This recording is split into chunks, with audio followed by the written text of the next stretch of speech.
नहमदुहु व नुसल्ली अला रसूलिहिल करीम अम्मा बाद फ़अऊज़ु बिल्लाहि मिनश्शैतानिर्रजीम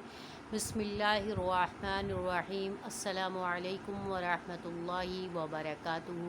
मैं हूँ अमतुर्रहमान एडवांस इस्लामिक ग्रूमिंग से। उम्मीद है कि सारी बहनें खैर व आफ़ियत के साथ होंगी। बहनों, आज का जो मेरा टॉपिक है वो बहुत ज़्यादा जो है दिलसोज़ टॉपिक है। मैंने कल एक रिसर्च पढ़ी जिससे पढ़ करके बहुत ज़्यादा दिल में दर्द और गम हुआ। और वो रिसर्च ऐसी थी कि अगर कोई भी ईमान वाला जिसके अंदर थोड़ा सा भी ईमान है और अल्लाह से मोहब्बत है तो वो ज़रूर जो है उसका दिल जो है इस वीडियो को देख करके सुन करके बहुत ज़रूर रो पड़ेगा। वो ऐसी थी कि जिसके अंदर हम बहैसियत एक मुसलमान के, बहैसियत एक ईमान वाले के होने के साथ और बहैसियत एक कलमा गो होने के लिए आज हम कहाँ जा रहे हैं, किन रास्तों पे जा रहे हैं और किस तरीके पर हम चल रहे हैं, हमें इसका अंदाज़ा ही नहीं है। वीडियो को पूरा देखिएगा, चैनल को सब्सक्राइब कर लें, वीडियो को लाइक और शेयर कर लीजिएगा इस नीयत से कि ये आपके लिए सदक़े जारिया है। बेल के बटन को प्रेस कर लीजिएगा ताकि हर रोज़ आने वाली वीडियो का नोटिफिकेशन सबसे पहले आप तक पहुँचे। अच्छा तो बहनों, अब शुरू करते हैं अपने वीडियो को। किस तरीके से आज का जो हमारा लेक्चर है वो बेसिकली है कुरान के ऊपर कि हम जो उलमा इकराम हैं बहैसियत एक आलिम के, हम लोग अवामुन्नास के ऊपर मेहनत कर रहे होते हैं और उनको कह रहे होते हैं कि आप जो है कुरान को सीखें, कुरान को समझें, कुरान पर अमल करें और इसके अंदर आपकी हर चीज़ का इलाज है, हर मसले का हल है। लेकिन लोग उलमा इकराम की बातों को एक कान से सुनते हैं और दूसरे कान से निकाल देते हैं। वो अपने मसाइल के लिए आज दुनिया के लोगों के पीछे भाग रहे हैं जो उनके ही जैसे इंसान हैं, वो खुद परेशान हैं, वो खुद अपने मसाइल को हल नहीं कर सकते, तो आप लोगों के मसाइल को क्या हल करेंगे।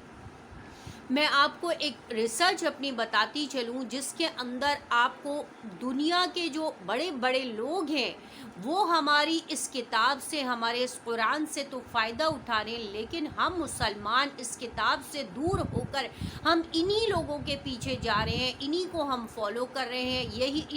यही हमारे, हम इनको ही जो है वो फॉलो करके इनसे ही इंस्पायर होके और हम अपनी ज़िंदगियां गुजार रहे हैं और इनके पीछे भाग रहे हैं। तो रिसर्च में कुछ इस तरीके से लिखा हुआ था कि एक आलिम दीन जो है वो कहीं बात कर रहे थे, बयान कर रहे थे, तो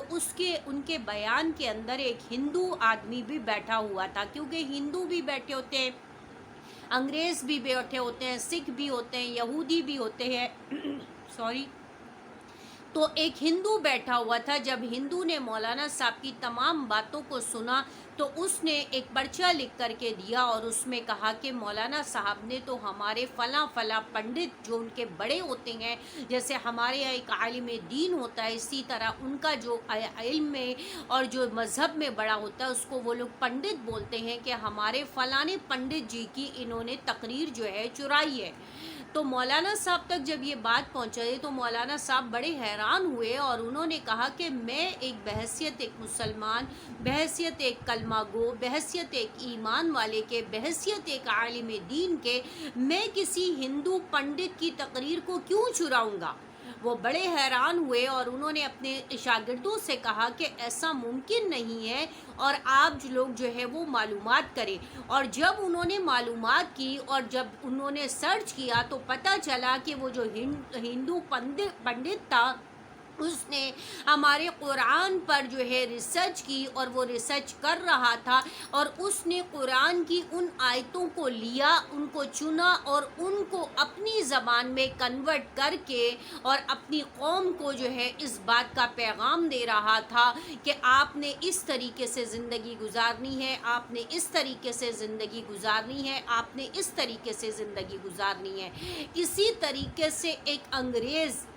انگریز لوگ جو ہے وہ کیا ہے ہمارے دین پر ہمارے قرآن پر دن رات کنٹینیوسلی ہم بحیثیت ایک مسلمان ہمارے پاس تو ہم تو قرآن کی تلاوت کو 10 منٹ دینے کے لیے تیار نہیں ہیں. ہم کہتے ہیں ہم مصروف ہیں ہم مصروف ہیں ہم مصروف ہیں، جبکہ ہماری اس بڑی کتاب کے پہ ریسرچ ہو رہی ہے اور وہ دن رات ریسرچ ہو رہی ہے، اور وہ ریسرچ کوئی اور نہیں کر رہا، کوئی مسلمان نہیں کر رہا، کوئی ایمان والا نہیں کر رہا، کوئی کلمہ گو نہیں کر رہا. وہ ریسرچ غیر مسلم کر رہا ہے، وہ انگریز کر رہا ہے، وہ یہودی کر رہا ہے، وہ نصارہ کر رہا ہے، وہ سکھ کر رہا ہے، وہ ہندو کر رہا ہے.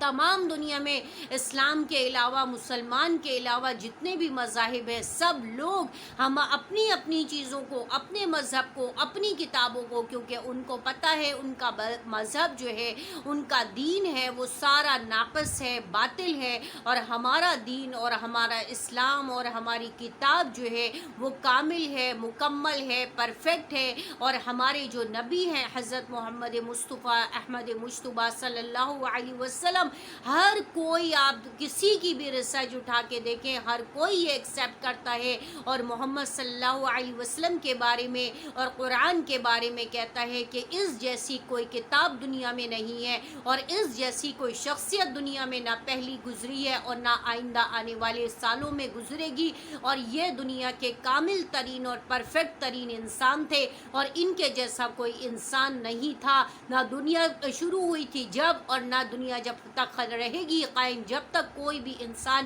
محمد صلی اللہ علیہ وسلم جیسا نہیں ہوگا. تو بہنوں میری آپ لوگوں سے بھی یہ گزارش ہے، ہم لوگ تو بحیثیت ایک عالم دین کے آپ لوگوں کو دین سے، قرآن سے، سنت سے جوڑنا چاہتے ہیں، بولتے رہتے ہیں، کہتے رہتے ہیں کہ قرآن کو سیکھیں، قرآن کو سیکھیں، قرآن کا ترجمہ سیکھیں، بجائے آپ بڑے بڑے وکیلوں کے پاس جائیں، بجائے اس کے کہ آپ بڑے بڑے ڈاکٹرز کے پاس جائیں، اسپیشلسٹ کے پاس جائیں، کنسلٹنٹ کے پاس جائیں، اپنے مسائل کے لیے بڑے بڑے گندے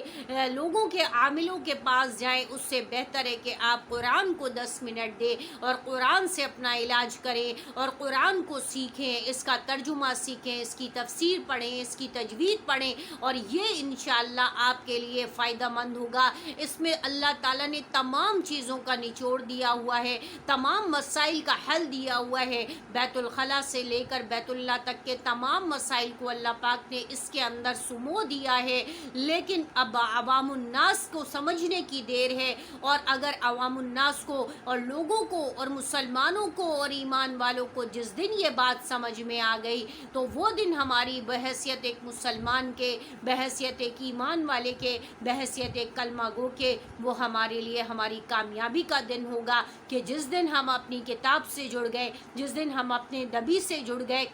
جس دن ہم اپنے نبی کی تعلیمات سے جڑ گئے، اور جس دن ہم اسلام سے جڑ گئے. امید ہے کہ شاید آپ میں سے کسی کے دل میں یہ بات آئے کہ واقعی کہ جو دنیا میں جتنے بھی مذاہب ہیں وہ سارے لوگ تو ہماری اس کتاب پر جو ہے وہ ریسرچ کر رہے ہیں، اس کتاب کے ذریعے اپنی اپنی زندگیاں بنا رہے ہیں، اور ہم لوگ کہاں جا رہے ہیں؟ ہم اپنی کتاب، اپنی چیز کو ہم دوسروں کے حوالے کر کے، اور ہم خوش ہو رہے ہیں، ہم مطمئن بیٹھے ہیں، اور ہم وہ جو ہماری کتاب سے ہماری چیزوں کو حاصل کر کے، اپنے الفاظ استعمال کر کے، اپنی ریسرچ کر کے، اپنی ریسرچ کا نام دے کر کے دنیا میں لے کر کے آ رہے ہیں، تو ہم اس کو فالو کر رہے ہیں. لیکن ہمیں اتنی ٹائم نہیں ہے، اتنی توفیق نہیں ہے کہ ہم پیچھے جا کے اس کی ریسرچ کریں کہ آیا یہ بات جو انہوں نے کی ہے تو کہاں سے کوٹ کی ہے اور ان کو کہاں سے ملا ہے. امید ہے کہ شاید کسی ایمان والے کا ایمان جاگ پڑے اور وہ اس قرآن کو پڑھنے پڑھانے کی طرف راغب ہو جائے. وآخر دعوانا ان الحمد للہ رب العالمین. السلام علیکم ورحمۃ اللہ وبرکاتہ.